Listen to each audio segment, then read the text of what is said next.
Delhi UP border पर किसानों का धरना जारी। भारतीय किसान यूनियन के प्रवक्ता राकेश टिकैत आंदोलन जारी रखने पर अड़े। गाजियाबाद पुलिस ने दिखाया संयम, गाजीपुर बॉर्डर को नहीं कराया जबरन खाली, वापस लौटी पुलिस। गाजीपुर बॉर्डर से पीएसी के जवानों को हटाया गया। कल शाम बड़ी तादाद में जवानों को तैनात किया गया था। गाजीपुर बॉर्डर पर रात को धरना स्थल पर ही सोए प्रदर्शनकारी, खुले आसमान के नीचे गुजारी रात। किसान सोने के लिए नहीं लगाए टेंट। गाजीपुर बॉर्डर आज भी बंद रहेगा। NH24 और NH9 से ट्रैफिक को Kondli, paper market, Telco T point, DM mall, Akshardham और निजामुद्दीन की तरफ से डाइवर्ट किया गया। भारतीय किसान यूनियन के प्रमुख नरेश टिकैत ने मुजफ्फरनगर में बुलाई इमरजेंसी महापंचायत। पश्चिमी यूपी से और किसान पहुंच सकते हैं गाजीपुर बॉर्डर। गुरुवार शाम गाजीपुर बॉर्डर पर तंबू खाली नजर आए थे। धरना दे रहे किसानों की संख्या कम हो गई थी। गुरुवार शाम तक गाजीपुर के कई टेंट छोड़कर चले गए थे किसान। धरने वाली जगह का लंगर भी वीरान पड़ा था। गाजीपुर बॉर्डर पर धारा 144 लगाई गई है। पुलिस ड्रोन कैमरे से पूरे इलाके की निगरानी कर रही है। रैपिड एक्शन फोर्स ने गुरुवार शाम गाजीपुर बॉर्डर पर फ्लैग मार्च किया। आईजी प्रवीण कुमार, डीएम और एसपी भी मौजूद रहे। गाजियाबाद में किसानों को अपर नगर मजिस्ट्रेट का नोटिस, सड़क और सार्वजनिक जगहों को खाली करने का ऑर्डर दिया गया। गाजीपुर में किसान आंदोलन के मंच से एक अज्ञात शख्स को किसानों ने पकड़ा, पुलिस के हवाले किया। BKU लोक शक्ति ने भी अपना आंदोलन वापस लिया। लोक शक्ति गुट के प्रमुख शिवराज सिंह ने किया ऐलान, दलित प्रेरणा स्थल पर दे रहे थे धरना।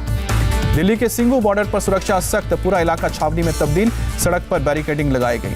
सिंघू बॉर्डर पर चप्पे चप्पे पर पुलिस तैनात। कल स्थानीय लोगों ने किसान आंदोलन का बहिष्कार किया था। किसानों को यहां से हटाने की मांग की गई थी। टीकरी बॉर्डर पर भी भारी संख्या में पुलिस बल तैनात। पुलिस ने सारे रास्ते बंद किए। हरियाणा के जींद में भी किसानों का आधी रात को प्रदर्शन, पुलिस पर लगाया बदसलूकी का आरोप, रोड को जाम किया। हरियाणा के भिवानी से भी किसान दिल्ली हुए रवाना, जय जवान जय किसान के नारे लगाए। राजस्थान हरियाणा बॉर्डर खाली करेंगे किसान महापंचायत के सदस्य। 21 जनवरी को संयुक्त किसान मोर्चा से गठबंधन तोड़ा था।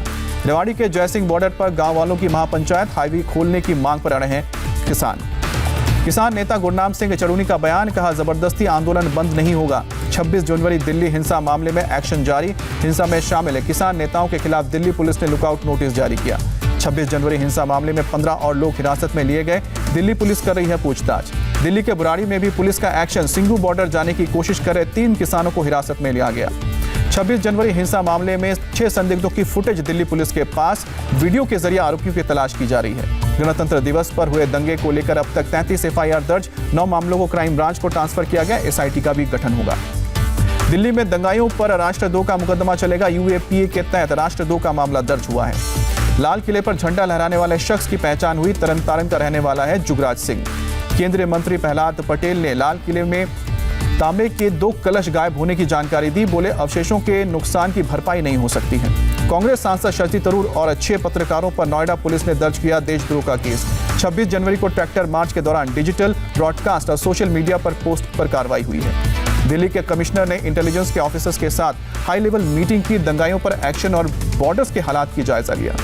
दिल्ली हिंसा की जांच में मदद के लिए यूपी पुलिस तैयार। ADG लॉ एंड ऑर्डर बोले ऐसे अराजक तत्वों को नहीं देंगे छूट। किसान नेताओं के खिलाफ लुकआउट नोटिस मिलने पर भड़के पंजाब के CM कैप्टन अमरिंदर सिंह का, माल्या, नीरव और ललित मोदी नहीं है किसान जो कहीं भाग जाएंगे। दिल्ली हिंसा को CM अरविंद केजरीवाल ने बताया दुर्भाग्यपूर्ण, का इससे खत्म नहीं होगा किसान आंदोलन। किसान आंदोलन के बहाने प्रियंका वाड्रा ने मोदी सरकार पर निशाना साधा, का लाठी के दम पर सरकार अन्नदाता के आंदोलन को खत्म करने की कोशिश कर रही है। वायनाड में राहुल ने भट्टा परसौल का जिक्र किया, कहा भट्टा परसौल में किसान की जमीन कब्जाने की कोशिश हुई थी। केंद्रीय मंत्री प्रकाश जावड़ेकर ने राहुल गांधी को दिया जवाब, कृषि कानूनों पर उकसाने वाली सियासत करने का आरोप लगाया। बंगाल विधानसभा में कृषि कानूनों के खिलाफ प्रस्ताव पास, TMC सदन में लाई थी प्रस्ताव। ममता बनर्जी बोली कृषि कानूनों की वापसी चाहते हैं मोदी सरकार, दिल्ली में हालात नहीं संभाल पाई। TMC के प्रस्ताव का बीजेपी ने जताया विरोध, का ऐसा कदम निंदनीय, TMC लोकतंत्र को नहीं मानती है। 30 जनवरी से सामाजिक कार्यकर्ता अन्ना हजारे किसानों के मुद्दे पर शुरू करेंगे प्रदर्शन। डालेगांव सिद्धि में देंगे धरना। शिवसेना ने किसान आंदोलन पर जारी किया बयान, कहा सरकार चाहती थी कि किसान उकसावे में आए।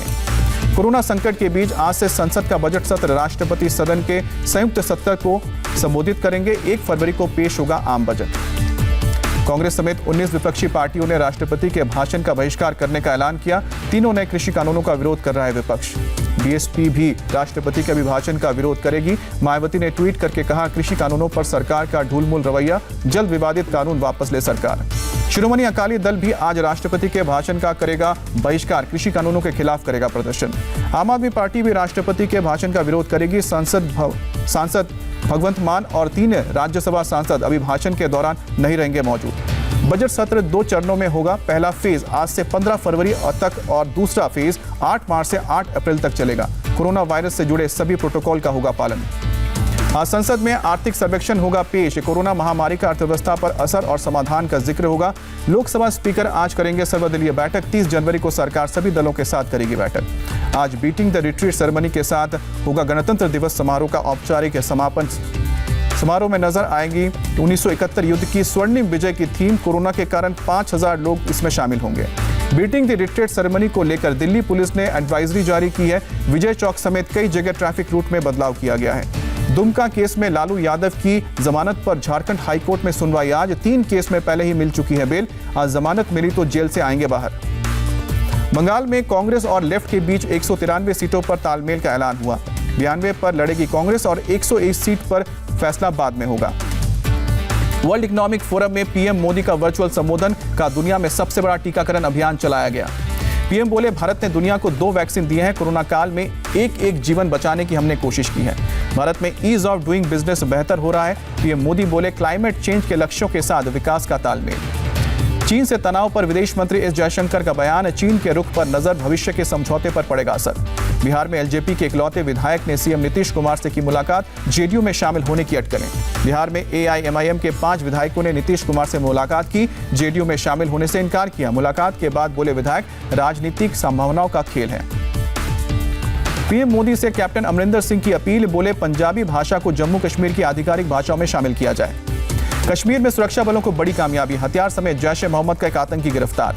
देश में एक दिन में कोरोना के 18,855 नए केस, 163 संक्रमितों की मौत हुई है। देश के 47 जिलों में पिछले 7 दिन में नहीं आए हैं कोरोना के कोई केस। 18 जिलों में 2 हफ्ते में कोरोना का नहीं मिला है कोई मरीज। देश में रिकवरी रेट 96.9% हुआ है और 31 राज्यों और केंद्र शासित प्रदेशों में 5000 से कम एक्टिव केसेस हैं। महाराष्ट्र और केरल में सबसे ज्यादा एक्टिव केस, कुल 67% एक्टिव केस इन्हीं दोनों राज्यों में है। देश में ब्रिटेन वाले नए स्ट्रेन के संक्रमित 165 लोग मिले हैं। कॉन्टैक्ट ट्रेसिंग की जा रही है। देश में 25 लाख लोगों को गुरुवार तक कोरोना का टीका लगा। कोरोना के एक्टिव केस की तादाद तेजी से घट रही है। दुनिया में सबसे कम समय में 10 लाख टीका लगाने वाला देश बना है भारत। केवल 6 दिन में लक्ष्य पूरा किया। श्रीलंका पहुंची भारत से भेजी गई वैक्सीन की 5 लाख डोज। श्रीलंका के राष्ट्रपति ने पीएम मोदी का शुक्रिया अदा किया। कोरोना वैक्सीन को लेकर संयुक्त राष्ट्र महासचिव ने भारत से जताई उम्मीद का, हिंदुस्तान की वैक्सीन उत्पादन क्षमता दुनिया के लिए इस समय सबसे बड़ी संपत्ति है। ब्रिटेन और अमेरिका की 2 कंपनियों के साथ भारत बायोटेक का एग्रीमेंट। मलेरिया की दवा तैयार करेगी कंपनी। यूपी में कोरोना नियम तोड़ने वाले व्यापारियों को राहत दी गई। योगी सरकार का आदेश, कोरोना नियम तोड़ने वाले कारोबारी और कई दूसरे लोगों पर एफआईआर वापस ली जाएगी। बरेली में हॉरर किलिंग, प्रेमी और प्रेमिका के शव पेड़ से लटके मिले। लड़की के घर वालों पर हत्या का आरोप, 2 लोगों को हिरासत में लिया गया। मुंबई में बीएमसी के असिस्टेंट कमिश्नर की टीम पर हमला, 8 लोग गिरफ्तार, बाकी आरोपियों की तलाश जारी।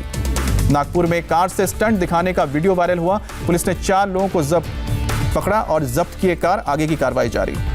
एमपी के राजगढ़ में कोहरे की वजह से ट्रक से टकराई गाड़ी, 4 मजदूरों की मौत, 7 घायल। एप्पल का तिमाही कारोबार $100 अरब के पार पहुंचा। आईफोन की बिक्री से ही आया है $65 अरब का रेवेन्यू। गूगल के सीईओ सुंदर पिचई से दावोस में वर्ल्ड इकोनॉमिक फोरम को संबोधित किया। कहा, कोरोना काल में टेक्नोलॉजी ने निभाया अहम रोल, समाज के लिए आत्मचिंतन करने को कहा। पाकिस्तान सुप्रीम कोर्ट का फैसला, अमेरिकी पत्रकार डैनियल पर्ल के हत्यारे उमर शेख को रिहा करने का आदेश दिया। अमेरिका के ओर से डैनियल पर्ल के हत्यारे उमर शेख की रिहाई के आदेश पर नाराजगी जताई गई है। व्हाइट हाउस प्रेस सचिव ने इंसाफ का मजाक करार दिया। अमेरिका के जॉर्जिया में पोल्ट्री प्लांट में नाइट्रोजन गैस लीक, हादसे में 6 लोगों की दर्दनाक मौत, कई लोग अस्पताल में। अमेरिका के शिकागो में बर्फबारी के बीच मकान में आग लगी, 4 बच्चे समेत 5 लोगों की मौत। अमेरिका के फ्लोरिडा में बवंडर ने मचाई दहशत, एक एयरपोर्ट पर टूटे और बिखरे दिखे विमान। अमेरिका के एरिजोना से आई रोचक तस्वीर, चिड़ियाघर में बर्फबारी का आनंद लेते नजर आए कई हाथी। बीसीसीआई अध्यक्ष सौरव गांगुली की फिर से एंजियोप्लास्टी हुई। कोलकाता के अस्पताल में डॉक्टर्स ने 2 स्टेंट लगाए।